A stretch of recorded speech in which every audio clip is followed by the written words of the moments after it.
આપણે તો ધરતી માતા પર આવીને બધું બગાડી નાખ્યું. હંસ રૂપે મોકલ્યા હતા, પણ આપણે હંસમાંથી જીવ આવીને કુદરતને વિરોધ કરવા લાગ્યા. તો આપણે ધરતી માતા પર આપણે હંસ રૂપી આવ્યા છે, તો હંસ બનીને રહેવાનું છે. આપણા મન વિચાર વાણી અને સર્જન પિતાની આરતી કુદરત તરફે ધ્યાન રાખીને રહેશો તો આપણને સર્જન પિતા આપણને બાપના ઘરે પાછા બોલાવશે. એ તો પોતપોતાના હાથમાં છે. કદી કોઈ બાપના ઘરે પહોંચી જવાનું નથી. આપણા કર્મ, આપણો વ્યવહાર એ જ આપણને બાપના ઘરે લઈ જશે. તો એ રીતે પોતપોતાએ ક્યાં પહોંચવાનું છે અને તે રીતે રહેવાનું છે. ધરતી એ પોતપોતાએ વિચારવાનું છે.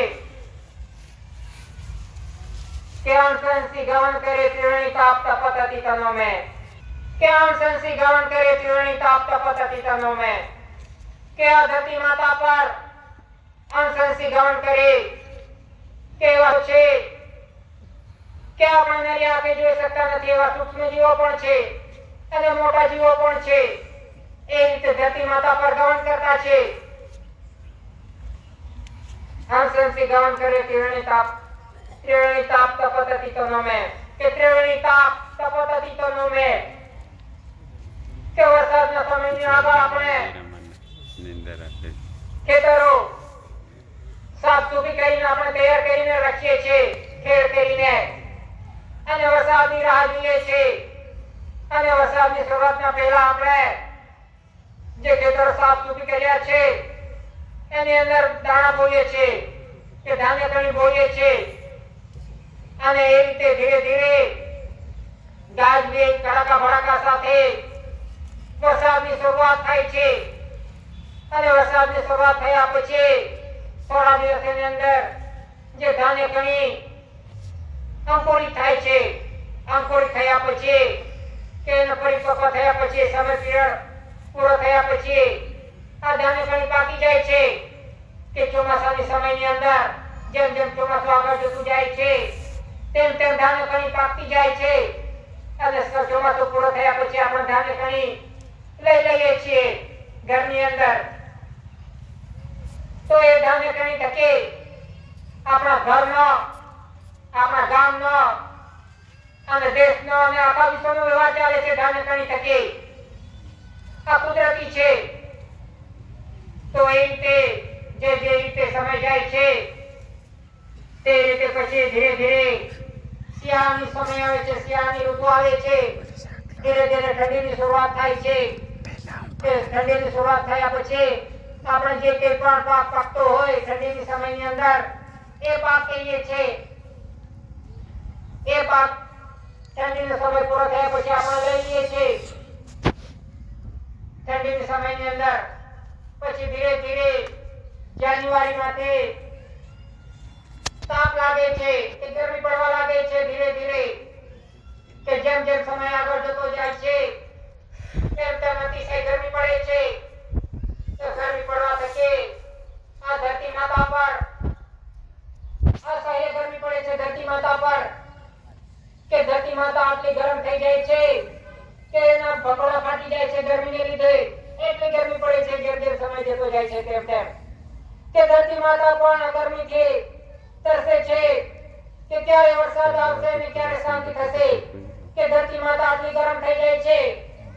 તે જ રીતે આ ધરતી માતા પર રહેવા વાળા જીવો છે, મનુષ્ય જીવ, પશુ પંખી, ઢોર ઢાકર, એ પણ અતિશય ગરમીને લીધે આકુલ વ્યાકુળ થઈ જાય છે. આકુલ વ્યાકુળ થઈ જાય છે ગરમીને લીધે. કે આપણે શરીરની અંદર આટલી ગરમી થાય છે કે ક્યારે વરસાદ આવશે અને ક્યારે શાંતિ થશે. એ રીતે આ સૃષ્ટિ જગતના મનુષ્ય પણ આકુલ વ્યાકુળ થાય છે. એક તરફે ધરતી માતા પર આકુલ વ્યાકુળ થાય છે અને મનુષ્ય અવતાર પણ આકુલ વ્યાકુળ થાય છે ધરતી માતા પર. તો બંનેની પરિસ્થિતિ એક જ છે ગરમીને લીધે. તો એ રીતે ગરમીની અંદર જેમ જેમ સમય જાય છે તેમ તેમ અતિશય ગરમી પડે છે. કે પાનખર ઋતુ હોય છે. તો પછી ધીરે ધીરે સમય જતા જેમ જેમ સમય જાય છે તેમ તેમ જે વૃક્ષો પર જે પાન હોય છે એ બધા ગઈ ગયા હોય છે, પડી ગયા હોય છે, પણ એ સમયની અંદર લીલોતરી થાય છે, ત્યાં વૃક્ષો લીલા લીલા થાય છે, ધરતી માતા પર તો પાણી નથી, તો આ ભેજ ક્યાંથી આવ્યો, આ લીલોતરી કઈ રીતે આવી? કે જેમ જેમ સમય આગળ જતો જાય છે તેમ તેમ ધરતી ઉપર આવે છે, કે ધરતી માતાનો ભેજ ઉપર આવે છે, તેમ તેમ આ વૃક્ષો લીલા લીલા થાય છે, કે હરિયાળી આવે છે ધરતી માતા પર.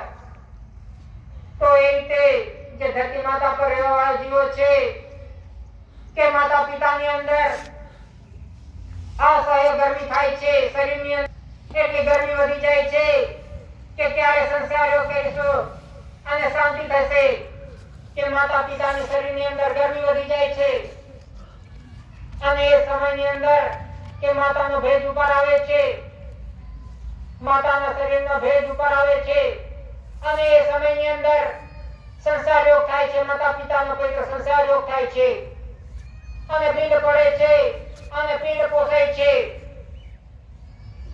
અને એનો સમય પીરિયડ પૂરો થતા આપણે ધરતી માતા પર આગમન થઈએ છીએ.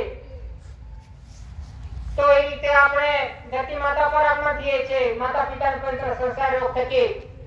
તો એ રીતે ધરતી માતા પર પણ આપણે ખેડ ખાતર કરીને વરસાદની રાહ જોઈએ છીએ, કે ધાન્ય કણી ઓળીને અને ધીરે ધીરે ગાજવીજ સાથે કડાકા ભડાકા સાથે વાવાઝોડું આવે છે, પવન વાય છે, અને એની સાથે વરસાદની શરૂઆત થાય છે, કે વરસાદની શરૂઆત થયા પછી કે થોડા દિવસોની અંદર આ ધાન્ય કણી ઉત્પન્ન થાય છે, કે બીજ અંકુરિત થાય છે.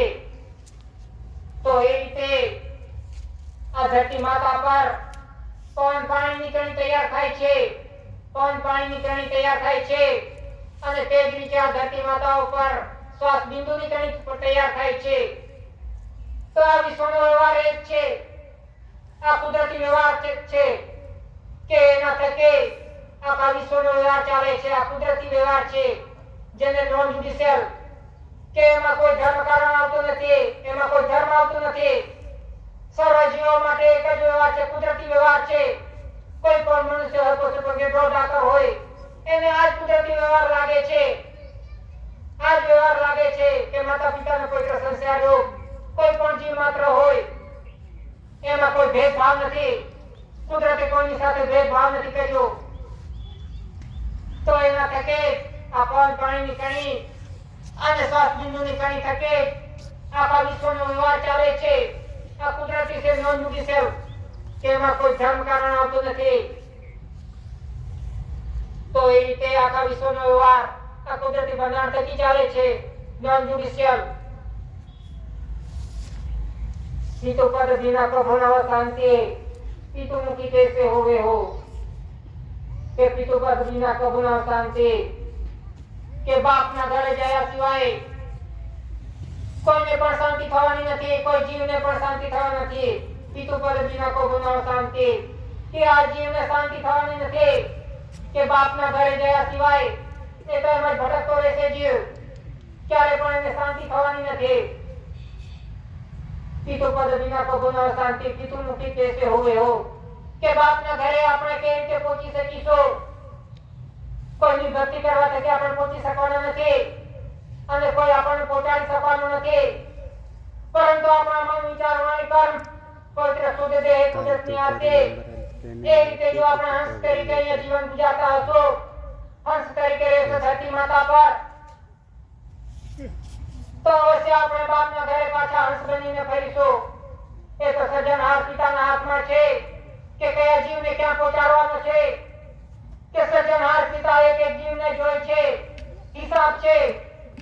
એક એક જીવ માત્રનો સર્જનહાર પિતા પાસે હિસાબ છે. આપણે કોને છેતરશું? ધરતી માતા પર આપણે છેતરશું, પણ સર્જનહાર પિતા તો એક એકનો હિસાબ રાખે છે, કે આ મનુષ્ય શું કરી રહ્યો છે, આ કુદરતનો વિરોધ કરી રહ્યો છે કે શું કરી રહ્યો છે.